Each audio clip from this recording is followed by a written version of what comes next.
Good morning, Guardians. It is Ebontis here. It is June 6th, and weekly reset is upon us. Late warning, we do have Iron Banner coming in. We'll cover that a little bit, but let's jump into the weekly activities and see what it holds for us. First thing we've got is the Nightfall strike, and that is going to be Sepiks perfected. So usually never too bad, just a little patience usually pays off on this one.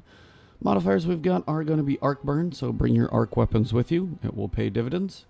Got Ironclad, more enemies will have shields, at least it's not match game as well, so not everything's going to be quite as crucial. Should be able to burn through those with that arc burn. Catapult, grenade recharge rate is greatly increased, so definitely go arc for your subclass as well for those grenades. Bad one, we do have exposure. Red Death will help you out with that one, so definitely bring that one along with you if you need it. Next we've got the Siva Crisis Heroics. Modifiers we got are Void Burn, Berserk, and Brawler. So if anything gets close, you can punch it, bring those void weapons with you, and just be aware, nothing's going to stop running at you, especially those Cabal. Their shields will not flinch, so just kind of take each one at a time, shouldn't be too terrible. For the story playlist, we've got the very first set of vanilla missions. This is going to be Earth and the Moon. And the modifiers we've got are going to be match game, so this is the one where you do actually have to match the damage type to the shield type. And then we've also got Catapult. So you can throw all the grenades you want, but just bring a variety of damage types in your weapons. You should be able to get through those shields. So Challenge of Elders this week is really going to be what I would consider the fun police. This is going to be super kill bonus, which is, fun to always go use your supers. But then, of course, we've got Trickle, which is kind of the big slap in the face saying, no, you're really not.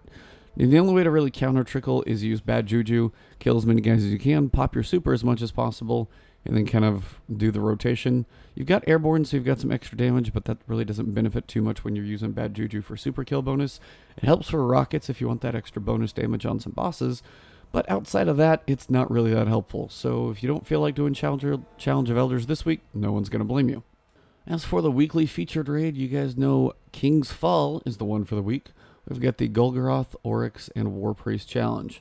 For the War Priest, you just have to make sure a new person is holding the aura in each damage phase. If you two-phase them, it's not a big deal. If you need that third phase, again, just make sure a different person is stepping on that final plate than has stepped on the previous two. When you get to Golgoroth, you just need to make sure and communicate with your team. Each person within your team has to hold the gaze each phase. So usually have the first person steal the gaze, do some damage for everybody else. The second person will run across, steal the gaze, and then you'll trade back and forth for the rest of the people in your team. Finish out that rotation, kill the enemies, rinse and repeat. Really not too bad. On the Oryx challenge, you just have to do a full 16 bomb detonation. You have to take his health from full to 0 and then send him to the end of the platform for that final shot. But basically you have to do a full 16 bomb detonation, so just work on killing those ogres as fast as possible so those, so the bombs detonate on their spot, and then once you've got all 16 detonated, then you're good to go to take them out in the end. Next, we come take a look at Tyra Karn and her artifacts for the week.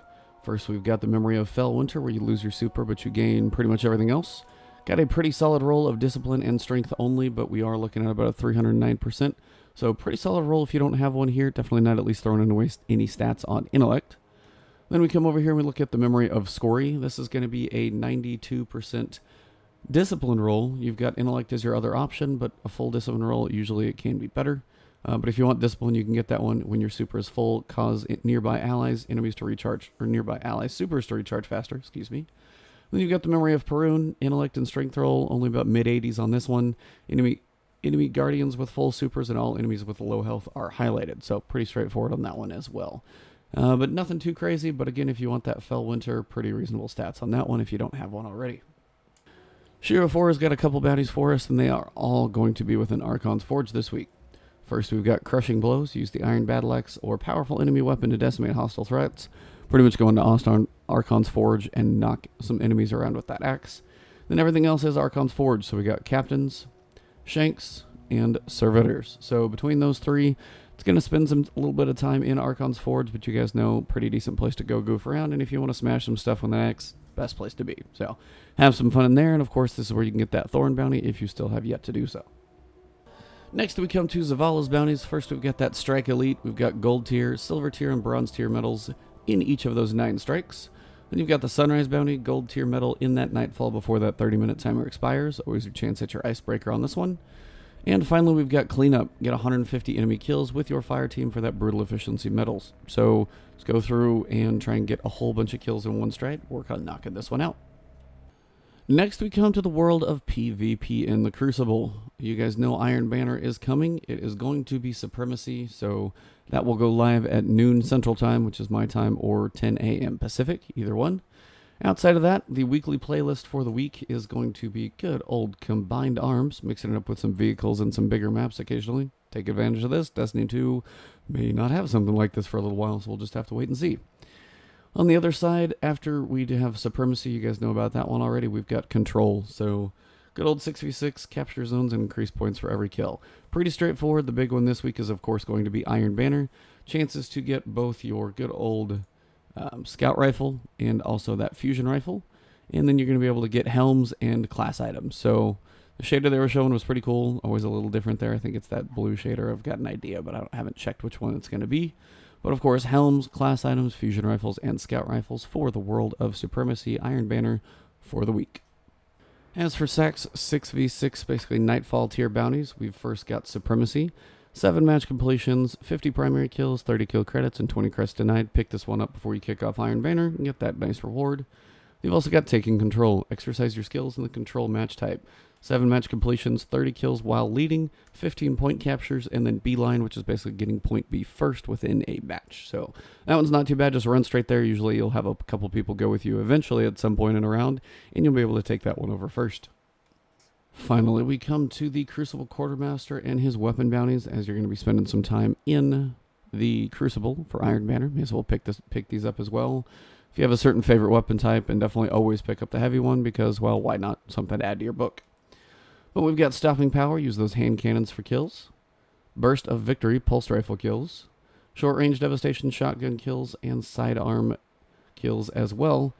Finally, choose your moment, get those heavy weapon kills, and definitely pick this one up at a minimum because it's the easy one to do. You're going to be getting heavy at some point, hopefully. So go through there, pick those up, and knock them out for those weapon rewards specific to their bounties. That pretty much wraps it up for me for the week of June 6th for the weekly reset. Just as always, we've got that Iron Banner, so a lot of nice loot to pick up in there. And you've also got King's Fall for the raid, so 3 different bosses with those challenge mode level rewards. Lots of good stuff dropping in there, so if you guys still need anything from there, go in there and pick it up. Other than that, if you enjoyed the video, hit that like button, subscribe to the channel. If you want to know when those next videos are going to come out, hit that little alert bell. You'll get those notifications when new videos are posted, like my Nightfalls or anything like that. And other than that, guys, E3 is about a week away. Destiny 2, a little more information will probably be popping out of there. I'm going to be working on my Destiny 2 stuff this week. It's been a bit crazy couple of weeks, so I do apologize, but I think I've got just about everything compiled. It may be somewhat old news to you guys, but I will still try and get some videos up about that. So thank you guys for everything and the support, and we'll keep this stuff going. Also been playing a fair amount of PlayerUnknown's Battlegrounds, so might get some videos up around that if you guys want to check it out as well. Have a good one. Talk to you soon. Peace out.